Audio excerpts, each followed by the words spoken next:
배달 대행 일을 마치고 원룸 문을 열었습니다. 좁은 방 안으로 서울 도심의 불빛이 희미하게 스며들었습니다. 오토바이 헬멧을 벗어 던지고 침대에 털썩 주저앉았습니다. 온몸이 쑤셨습니다. 62세 몸으로 하루 8시간 오토바이를 타고 골목을 누비는 일은 생각보다 훨씬 가혹했습니다.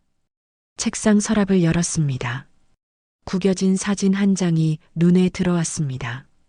3년 전 봄 강원도 산골 농장 앞에서 찍은 사진이었습니다. 사진 속 저는 환하게 웃고 있었습니다. 옆에는 아내가 서 있었고 뒤로는 방금 산 빨간 트랙터가 당당하게 자리 잡고 있었습니다. 그때는 정말 모든 게 완벽해 보였습니다. 손가락으로 사진 속 트랙터를 쓰다듬었습니다. 지금 그 트랙터는 어디 있을까요? 폐차장 한 구석에서 녹이 슬어 방치되어 있을 겁니다. 6억 8천만 원. 33년을 일해서 모은 돈 전부였습니다. 퇴직금 4억 8천에 개인 저축 2억을 합쳐 만든 제 인생 최대의 자산이었습니다. 그 돈이 3년 만에 어떻게 사라졌을까요? 핸드폰을 꺼내 통장을 확인했습니다. 잔액 87만 원. 이번 달 월세 45만 원을 내고 나면 42만 원이 남습니다. 식비와 통신비를 빼면 거의 남지 않습니다. 목구멍이 조여왔습니다. 창밖을 바라봤습니다.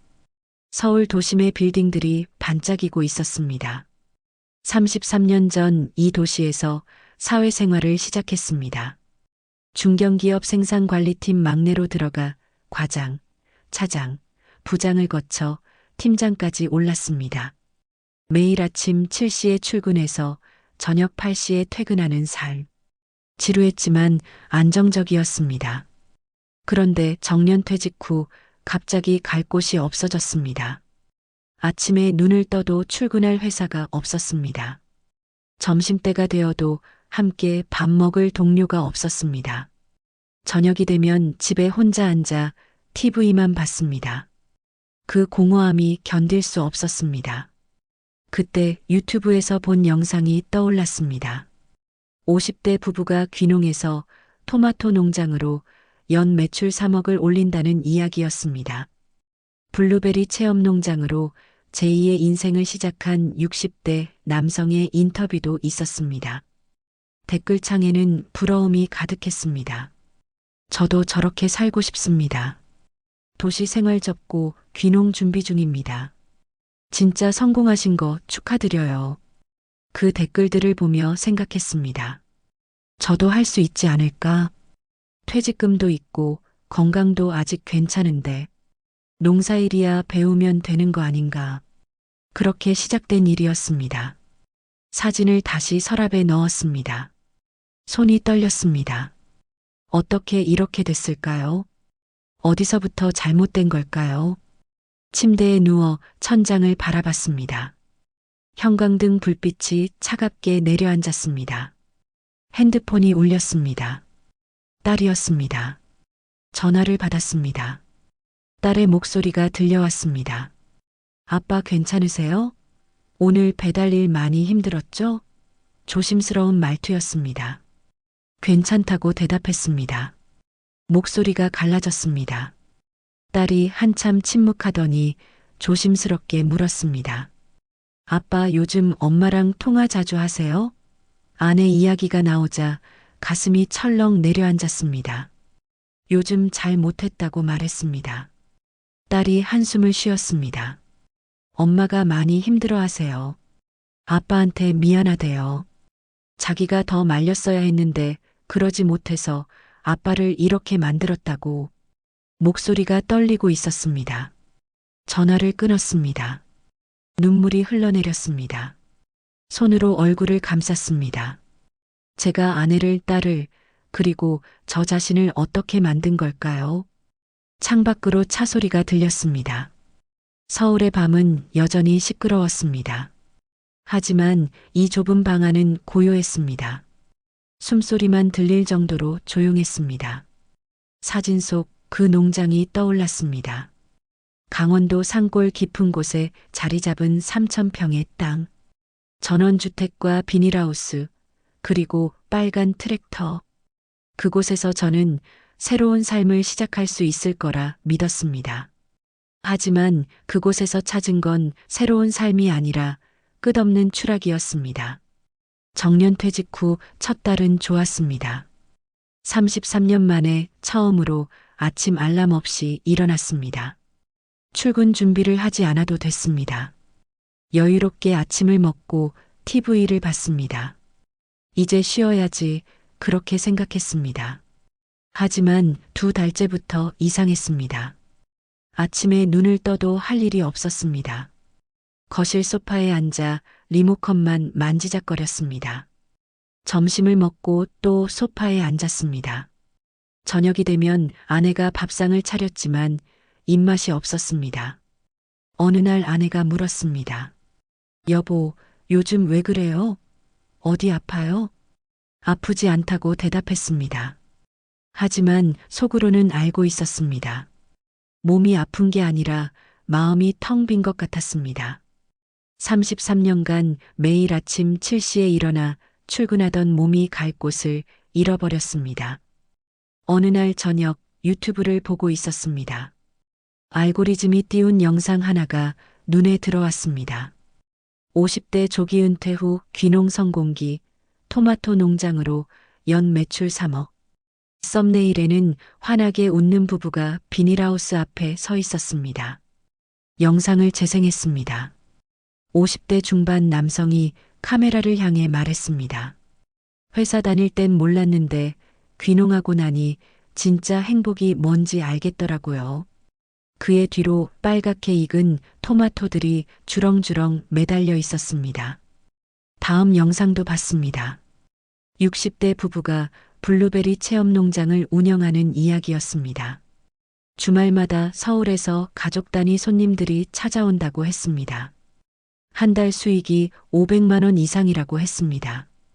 댓글창을 내렸습니다. 부러움과 동경이 가득했습니다. 저도 저렇게 살고 싶습니다. 회사 그만두고 귀농 준비 중인데 용기 얻고 갑니다. 도시 생활이 지옥 같아요. 저것이 진짜 삶이죠. 심장이 뛰기 시작했습니다. 저도 할 수 있지 않을까? 퇴직금 4억 8천에 저축 2억. 총 6억 8천이 있습니다. 충분하지 않을까요? 그날 밤 잠이 오지 않았습니다. 천장을 보며 계속 생각했습니다. 농사, 귀농, 전원생활. 그 단어들이 머릿속을 맴돌았습니다.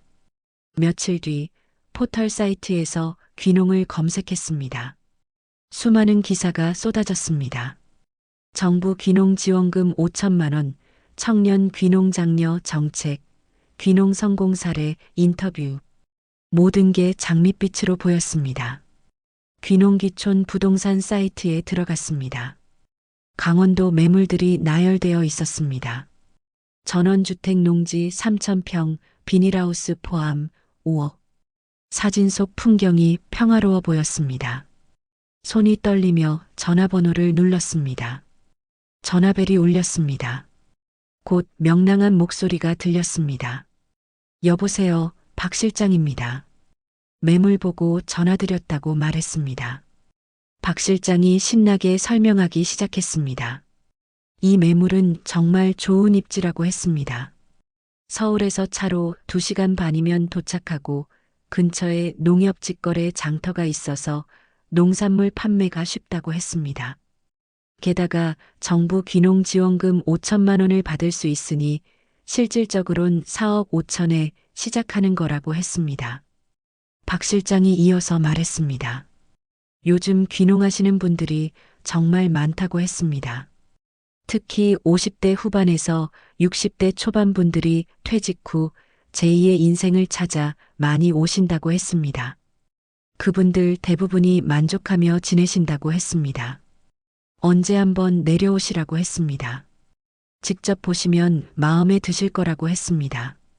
이 정도 입지는 다시 안 나온다고 했습니다. 전화를 끊고 아내를 불렀습니다. 아내가 부엌에서 나왔습니다. 왜요? 귀농 매물 하나 봤다고 말했습니다. 한번 같이 보러 가보자고 했습니다. 아내의 표정이 굳었습니다. 여보, 그거 진심이에요? 목소리가 낮아졌습니다. 진심이라고 대답했습니다. 저는 젊었을 때부터 농촌 생활을 꿈꿔왔다고 말했습니다. 이제 기회가 온 것 같다고 했습니다. 아내가 고개를 저었습니다. 여보, 우리 나이가 60인데요. 농사일이 얼마나 힘든지 알아요? 도시에서만 살았던 우리가 감당할 수 있을 것 같아요? 할 수 있다고 말했습니다. 요즘은 기계화되어 있어서 예전처럼 힘들지 않다고 했습니다. 게다가 정부 지원도 있고 수익도 괜찮다고 했습니다. 아내가 한참 저를 바라보더니 한숨을 쉬었습니다. 일주일 뒤 우리는 강원도로 향했습니다. 박 실장이 현장에서 기다리고 있었습니다. 까무잡잡한 얼굴에 자신감 넘치는 미소를 짓고 있었습니다. 박 실장이 악수를 청했습니다. 어서 오십시오. 이쪽으로 오시죠. 우리는 박 실장을 따라 농장으로 들어갔습니다. 3,000평의 농지가 펼쳐졌습니다. 비닐하우스 5동이 줄지어 서 있었습니다. 뒤로는 전원주택이 보였습니다. 박 실장이 팔을 벌렸습니다. 어때요? 정말 좋죠? 박 실장이 농지를 가리키며 설명했습니다. 이 땅은 일조량이 최고라고 했습니다. 남양이라 햇빛이 하루 종일 들어온다고 했습니다. 배수도 잘 된다고 했습니다. 비가 와도 물이 고이지 않는다고 했습니다. 비닐하우스 안으로 들어갔습니다. 토마토 모종이 줄지어 심어져 있었습니다. 박 실장이 토마토 하나를 따서 건넸습니다. 한번 드셔보세요.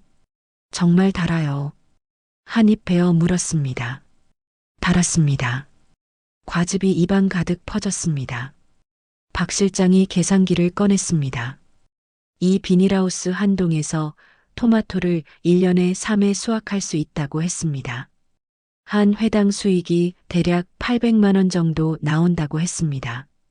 5동이니까 연간 1억 2천 정도 가능하다고 했습니다. 숨이 막혔습니다. 1억 2천이라니. 박 실장이 이어서 말했습니다. 여기에 체험농장까지 병행하면 주말 수익이 추가된다고 했습니다. 서울에서 가족 단위로 많이 온다고 했습니다. 한 팀당 5만 원씩 받으면 주말에 10팀만 와도 50만 원이라고 했습니다. 한 달이면 200만 원 추가 수익이라고 했습니다. 아내가 조심스럽게 물었습니다. 그런데 농사 경험이 없는데 괜찮을까요? 박 실장이 손을 저었습니다. 요즘은 기술센터에서 다 가르쳐 준다고 했습니다. 귀농 교육 프로그램도 있고 이웃 농부들도 친절하게 알려준다고 했습니다. 걱정 없다고 했습니다. 전원주택도 둘러봤습니다. 방 3개의 거실, 주방이 있었습니다. 마루에 앉았습니다. 창밖으로 산이 보였습니다. 공기가 맑았습니다. 새소리가 들렸습니다. 아내가 창밖을 바라봤습니다. 표정이 조금 밝아진 것 같았습니다. 박 실장이 조심스럽게 말했습니다. 사실 이 매물은 내일 다른 분도 보러 오신다고 했습니다. 서울에서 오시는 분인데 조건이 마음에 들면 바로 계약하신다고 했습니다. 빨리 결정 안 하시면 놓치실 수도 있다고 했습니다. 가슴이 두근거렸습니다. 서울로 돌아오는 차 안에서 아내가 물었습니다. 여보, 진짜 할 거예요? 한참을 침묵했습니다. 창밖으로 산들이 흘러갔습니다. 고속도로 옆으로 논밭들이 펼쳐져 있었습니다. 하고 싶다고 말했습니다. 이게 제 마지막 기회 같다고 말했습니다. 이대로 서울에서 늙어가는 게 너무 싫다고 했습니다. 아내가 한참을 아무 말도 하지 않았습니다. 이틀 뒤 박 실장에게 전화를 걸었습니다. 계약하겠다고 말했습니다. 박 실장의 목소리가 밝아졌습니다. 잘 결정하셨다고 했습니다. 절대 후회 안 하실 거라고 했습니다. 일주일 뒤 계약서에 도장을 찍었습니다. 전원주택 2억 5천, 농지 3,000평 2억, 비닐하우스 설치비 8천만 원, 농기계 구입비 5천만 원, 총 6억이었습니다. 통장에서 돈이 빠져나갔습니다. 33년 모은 퇴직금과 저축이 한순간에 사라졌습니다. 통장 잔액 8천만 원. 손이 떨렸습니다. 하지만 가슴은 뛰고 있었습니다. 이제 새로운 삶이 시작되는 겁니다. 한 달 뒤 짐을 싸서 강원도로 이사했습니다. 전원주택 마당에 짐을 내렸습니다. 아내가 집안을 둘러봤습니다. 저는 농지로 나갔습니다. 3,000평의 땅이 눈앞에 펼쳐졌습니다. 이제 이 땅이 제 땅입니다. 가슴이 벅찼습니다. 창고에서 삽을 꺼냈습니다. 땅에 삽을 꽂았습니다. 흙이 파였습니다. 흙냄새가 코를 찔렀습니다. 첫 삽이었습니다. 그때 옆집에서 노인 한 분이 지나갔습니다. 70대 중반쯤 되어 보였습니다. 허리가 굽어 있었습니다. 저를 보더니 멈춰 섰습니다. 노인이 저를 위아래로 훑어봤습니다. 서울서 왔나? 네, 귀농했다고 대답했습니다. 노인이 코웃음을 쳤습니다. 도시 양반이 농사가 쉬운 줄 아나 본데 중얼거리며 지나갔습니다. 그 말이 귓가에 맴돌았습니다. 하지만 신경 쓰지 않기로 했습니다. 저는 할 수 있습니다. 영상에 나온 분들도 다 해냈잖아요. 저녁, 전원주택 거실에 앉았습니다. 아내가 라면을 끓여왔습니다. 아직 살림이 정리되지 않아서 제대로 된 밥을 못 지었습니다. 라면을 먹으며 창밖을 봤습니다. 어둠이 내려앉고 있었습니다.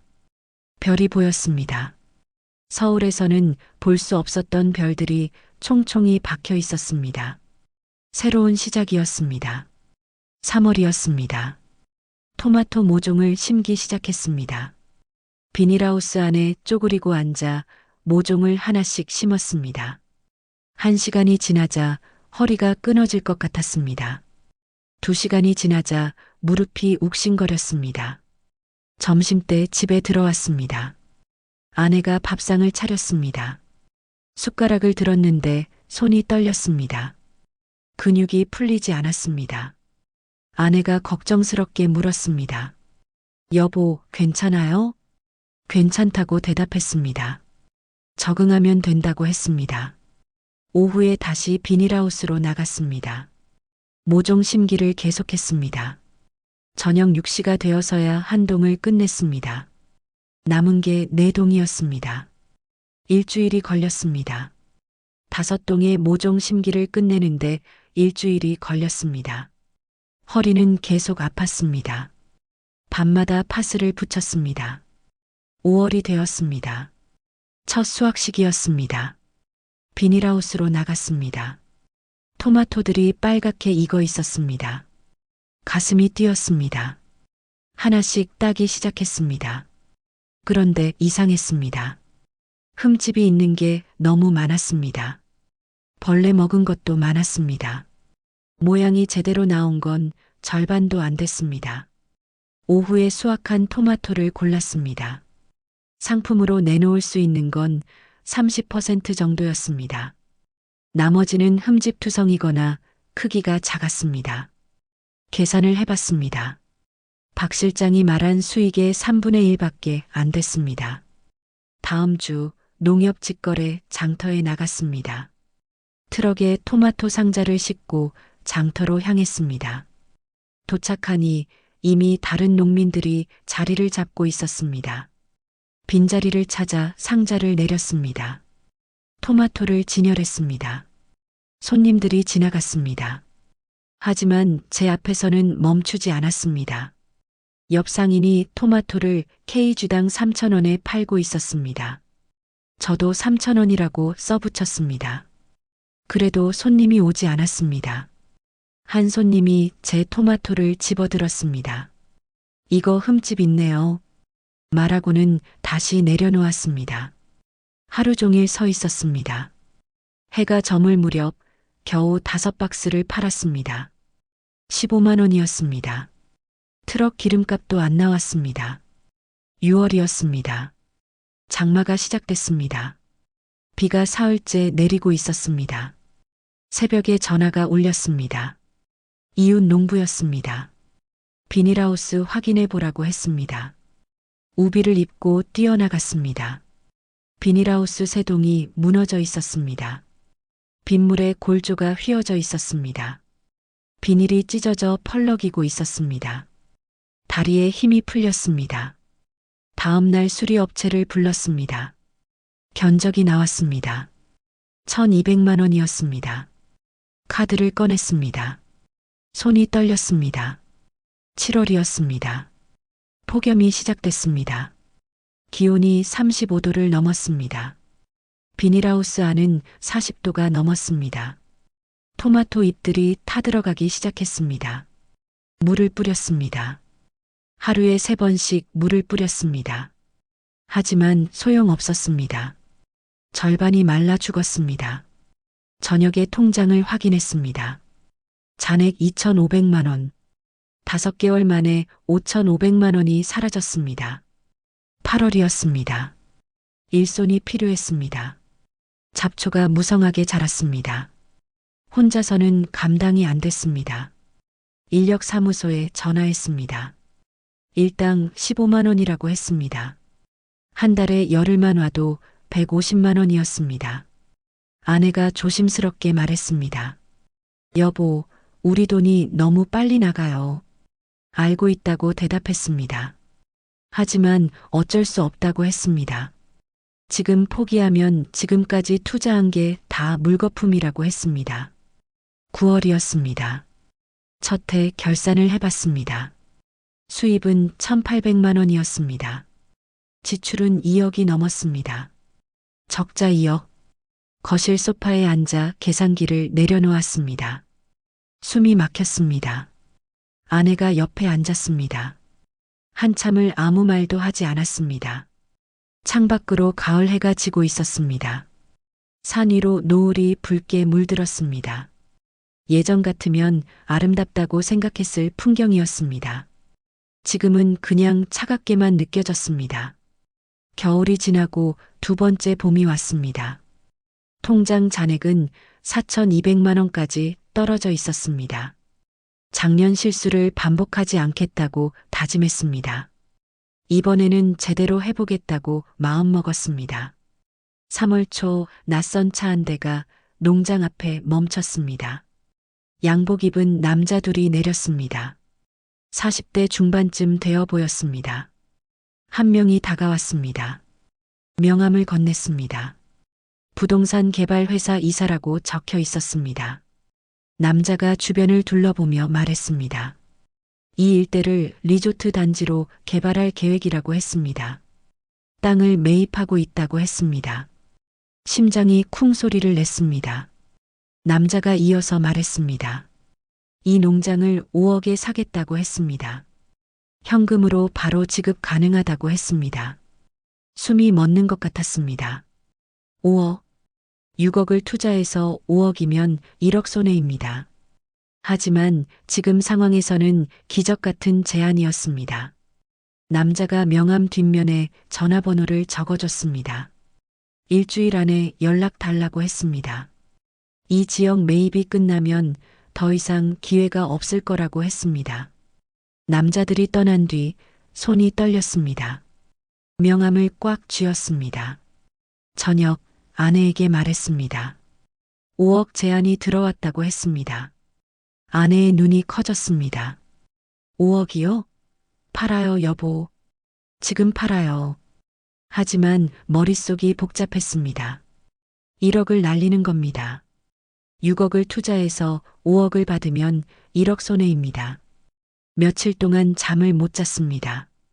계속 계산을 했습니다. 작년 실수들을 떠올렸습니다.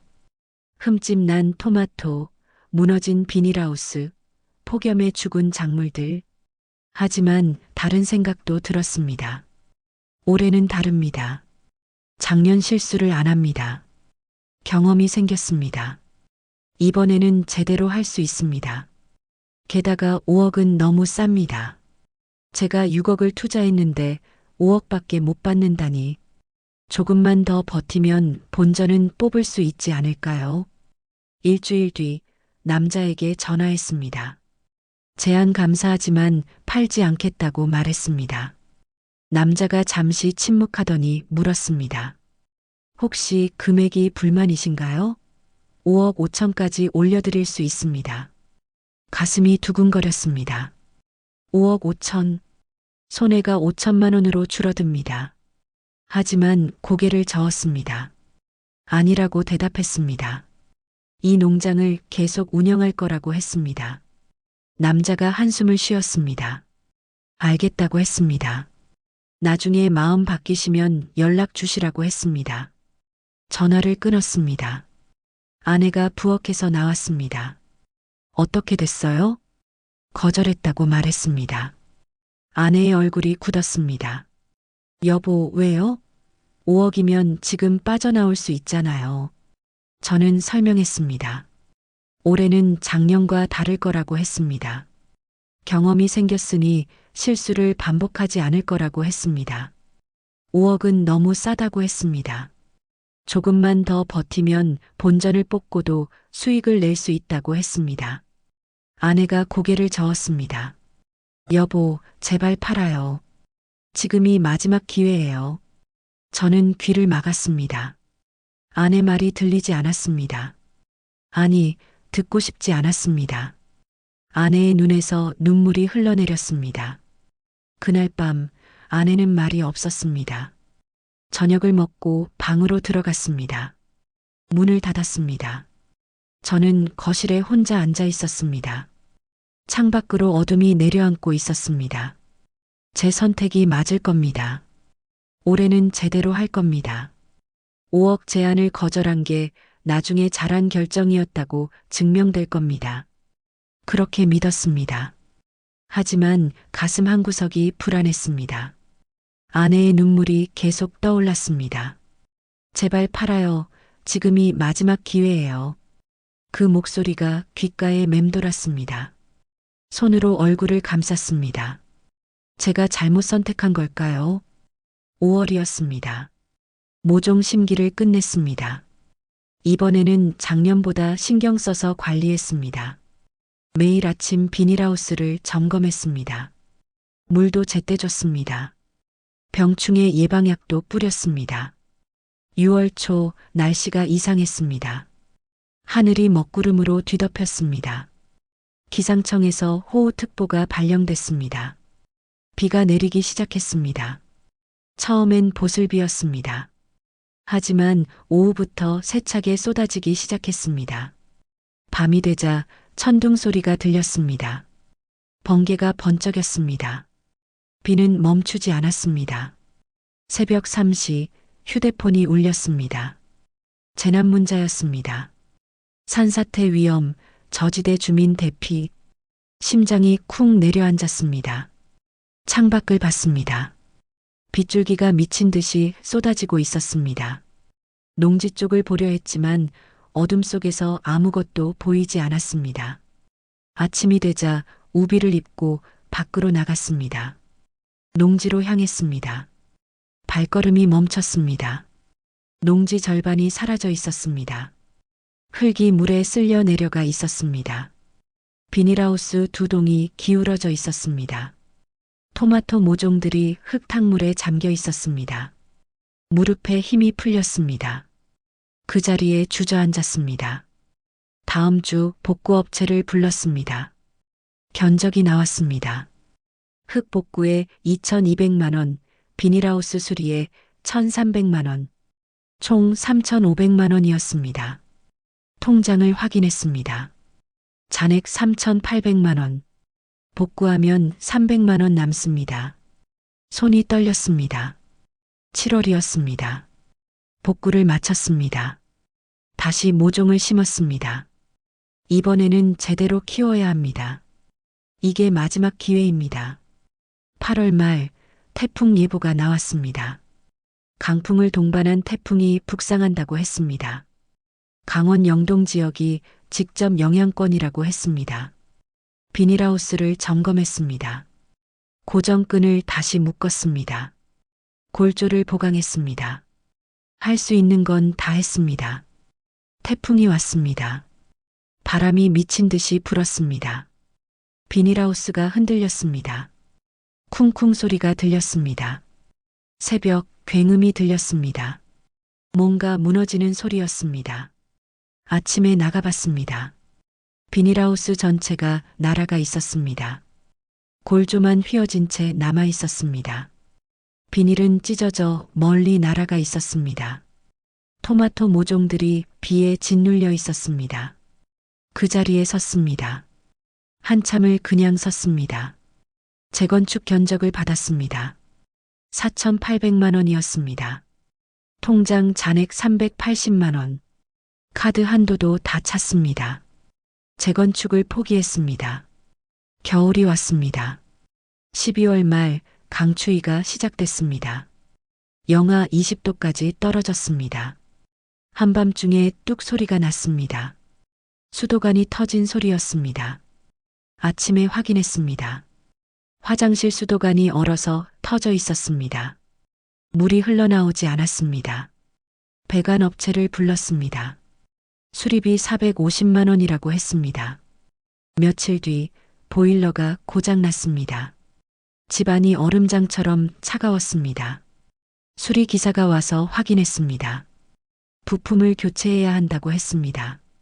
350만 원이라고 했습니다. 카드를 꺼냈습니다. 한도 초과로 결제가 안 됐습니다. 딸에게 전화했습니다. 돈을 빌려달라고 했습니다. 딸이 조용히 물었습니다. 아빠 얼마나 필요하세요? 800만 원이라고 대답했습니다. 딸이 한참 침묵했습니다. 이틀 뒤 딸이 찾아왔습니다. 통장을 건넸습니다. 제 손을 꼭 잡았습니다. 딸의 눈에서 눈물이 흘러내렸습니다. 아빠, 제발 이제 그만해요. 목소리가 떨리고 있었습니다. 엄마가 매일 울어요. 저도 너무 힘들어요. 아빠가 이렇게 무너지는 거 보는 게 너무 고통스러워요. 딸이 계속 말했습니다. 이건 아빠 잘못이 아니에요. 그냥 안 맞았던 거예요. 지금이라도 정리하고 서울로 돌아와요. 제발이요. 저는 고개를 저었습니다. 아직 할 수 있다고 말했습니다. 지금 포기하면 지금까지 투자한 6억이 다 물거품이라고 했습니다. 딸이 고개를 저었습니다. 아빠, 이미 물거품이에요. 더 버티면 아빠도, 엄마도, 저도 다 무너져요. 저는 대답하지 못했습니다. 딸이 돌아갔습니다. 저는 거실에 혼자 앉아 있었습니다. 창밖으로 눈이 내리고 있었습니다. 하얗게 쌓여가고 있었습니다.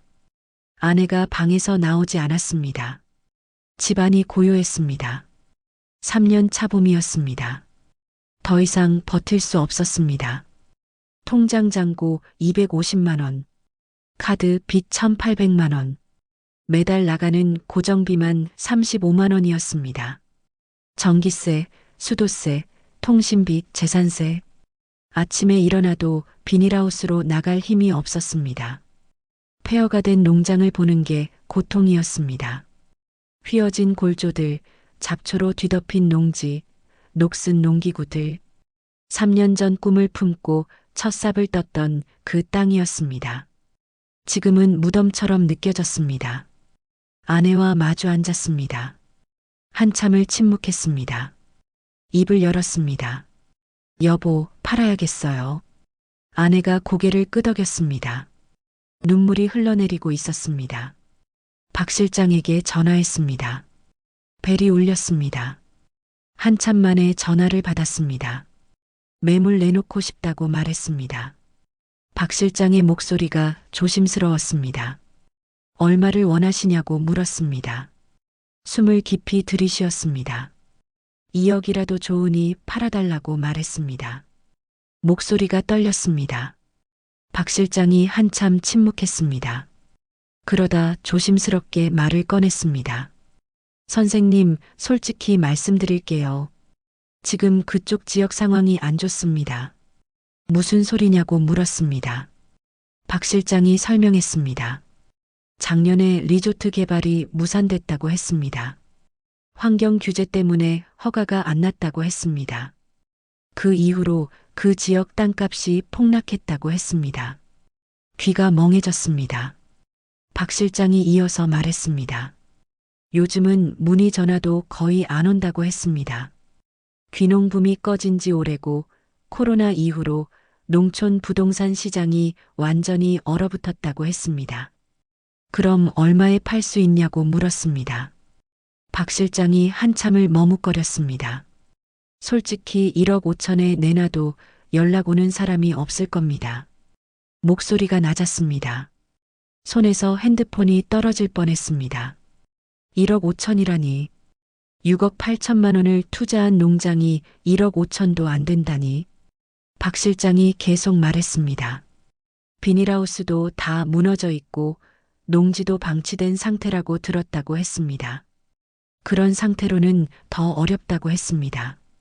지금 매물로 나온 것 중에 상태 좋은 것도 안 팔리는 상황이라고 했습니다. 목구멍이 타들어가는 것 같았습니다.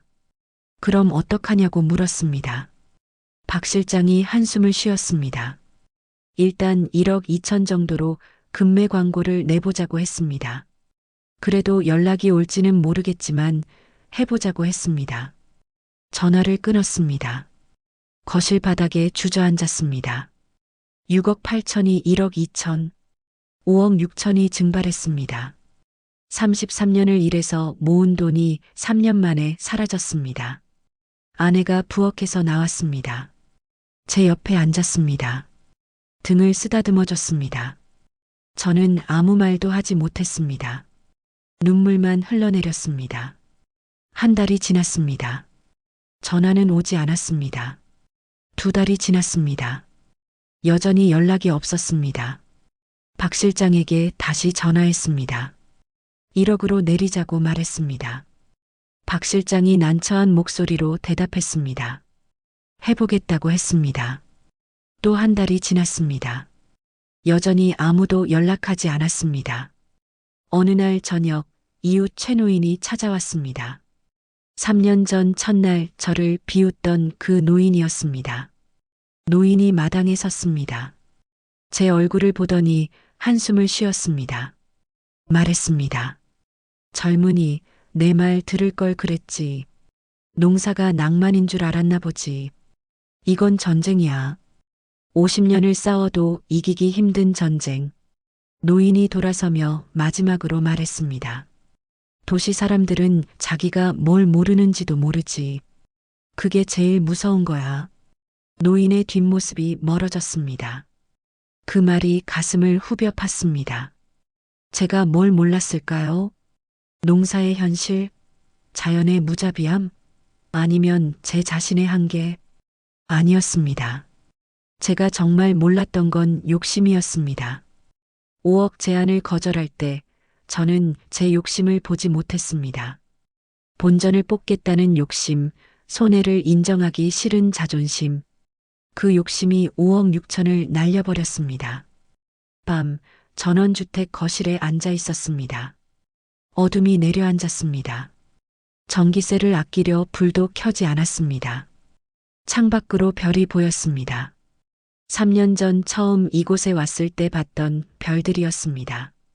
그때는 희망으로 반짝이는 것처럼 보였습니다. 지금은 그냥 차갑게만 느껴졌습니다. 결국 1억 3천에 급매로 정리했습니다. 그것도 6개월이 걸렸습니다. 매수자는 서울 투자자였습니다. 투자 목적도 아니고 그냥 헐값에 나온 땅을 사두는 거라고 했습니다. 계약서에 도장을 찍는 날 손이 떨렸습니다. 3년 전 6억에 계약할 때와 똑같이 손이 떨렸습니다. 하지만 그때와는 전혀 다른 떨림이었습니다.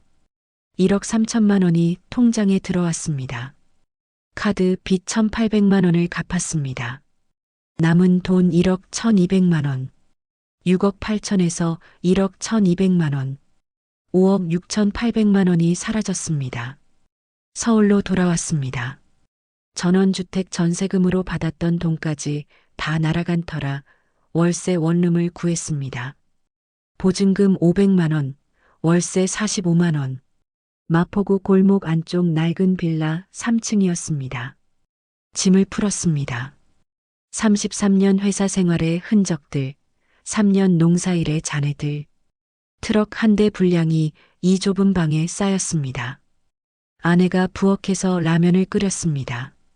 3년 전 강원도 전원주택에서 첫날 밤 먹었던 것도 라면이었습니다. 다시 원점이었습니다. 아니, 원점보다 훨씬 뒤로 물러나 있었습니다. 다음 주부터 일을 구하기 시작했습니다. 62세, 특별한 기술 없음, 건강도 예전 같지 않음. 선택지는 많지 않았습니다. 배달 대행 앱을 설치했습니다. 등록을 마쳤습니다. 중고 오토바이를 80만 원에 샀습니다. 헬멧과 보온 장비를 사니 또 30만 원이 나갔습니다. 첫 출근 날이었습니다. 새벽 6시에 일어났습니다. 배달 앱을 켰습니다. 주문이 떴습니다. 강남역 근처 음식점에서 논현동까지 배달료 4,500원. 오토바이에 올라탔습니다. 시동을 걸었습니다. 엔진 소리가 울렸습니다. 거리로 나갔습니다. 새벽 서울거리는 차가웠습니다. 바람이 얼굴을 때렸습니다. 손이 시렸습니다. 음식을 받아 박스에 실었습니다. 주소를 확인하고 출발했습니다. 신호등이 바뀌었습니다. 출발했습니다. 골목을 지나고 큰 길로 나왔습니다. 첫 배달을 마쳤습니다. 4,500원이 통장에 입금됐습니다. 다음 주문을 받았습니다. 또 달렸습니다. 하루가 지나고 일주일이 지났습니다. 한 달이 지났습니다. 매일 아침 6시에 일어나 밤 10시까지 일했습니다. 하루 평균 배달 건수 25건, 하루 수입 약 12만 원. 한 달이면 360만 원 정도였습니다. 월세와 생활비를 내고 나면 거의 남지 않았습니다. 겨울이 왔습니다. 첫눈이 내렸습니다. 오토바이를 타고 배달을 다녔습니다. 눈이 쌓인 골목을 조심스럽게 지나갔습니다. 손이 꽁꽁 얼었습니다. 어느 날 저녁이었습니다. 마지막 배달을 마치고 원룸으로 돌아왔습니다. 계단을 올라가는데 다리가 후들거렸습니다. 문을 열고 들어갔습니다. 아내가 저녁을 차려놓고 있었습니다. 제 얼굴을 보더니 수건을 가져왔습니다. 얼굴을 닦아줬습니다. 따뜻한 차를 내왔습니다. 밥상에 앉았습니다. 아내가 만든 된장찌개였습니다. 김치와 계란말이가 있었습니다. 특별한 반찬은 아니었습니다. 하지만 따뜻했습니다. 숟가락을 들었습니다. 첫 술을 떴습니다. 목구멍으로 넘어가는 게 느껴졌습니다. 눈물이 났습니다. 아내가 놀라며 물었습니다. 여보, 왜 그래요? 어디 아파요? 고개를 저었습니다. 아니라고 대답했습니다. 그냥 고맙다고 했습니다. 아내가 제 손을 꽉 잡았습니다. 우리 이제 괜찮을 거예요. 함께 버티면 돼요. 며칠 뒤 배달 중이었습니다. 강남역 근처 대형 전자상가 앞을 지나가고 있었습니다. 건물 외벽에 큰 화면이 있었습니다. 광고가 나오고 있었습니다. 화면이 바뀌었습니다. 귀농 성공 사례를 다루는 TV 프로그램 광고였습니다. 50대 부부가 환하게 웃으며 비닐하우스 앞에 서 있었습니다. 자막이 떴습니다. 제2의 인생, 귀농으로 시작하세요. 오토바이를 세웠습니다. 화면을 바라봤습니다. 쓴웃음이 나왔습니다. 저도 3년 전에 저 화면을 봤습니다. 저 환한 미소를 믿었습니다. 저것이 진짜 행복이라고 생각했습니다. 하지만 지금은 압니다. 진짜 행복은 저 화면 속에 있지 않았습니다. 강원도 3,000평 농지에도 없었습니다. 빨간 트랙터 위에도 없었습니다. 진짜 행복은 매일 아침 따뜻한 국 한 그릇을 끓여주는 아내의 손길이었습니다. 힘들 때 옆에서 손을 잡아주는 딸의 눈물이었습니다. 춥고 배고픈 날 원룸으로 돌아왔을 때 켜져 있는 작은 불빛이었습니다. 그걸 너무 늦게 깨달았습니다. 신호가 바뀌었습니다. 다시 오토바이를 출발시켰습니다. 차가운 바람이 얼굴을 때렸습니다. 손이 시렸습니다. 하지만 괜찮았습니다. 지금 제가 달리고 있는 이 서울거리가, 좁은 원룸이, 하루 12만 원의 수입이 제게는 다시 얻은 일상이었습니다. 5억 6천을 잃고 얻은 깨달음이었습니다. 헬멧 너머로 서울의 불빛이 반짝이고 있었습니다. 저는 계속 달렸습니다.